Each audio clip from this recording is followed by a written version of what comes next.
ng Darna si Marian Rivera ngayong birthday niya. At sa mga regalong natanggap ng aktres, ano kaya ang pinaka-espesyal? Makichika tayo kay Lars Santiago.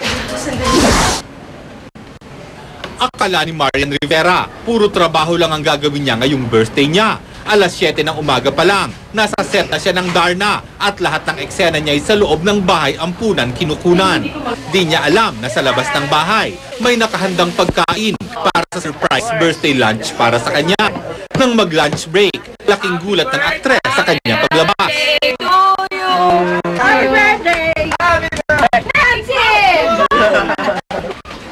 Buti na lang daw at pumayag na magtrabaho si Marian kahit birthday niya.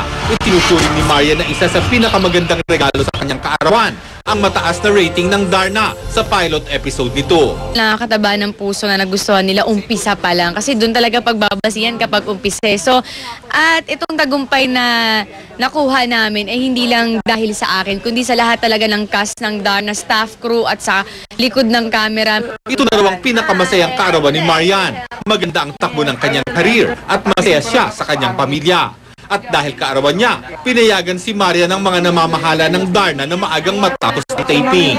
Inamin ng aktres, may usapan sila ng rumored boyfriend na si Dingdong Dantes na magdi-dinner.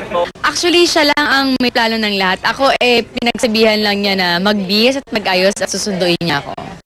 Lars Santiago, updated sa showbiz sa Pining.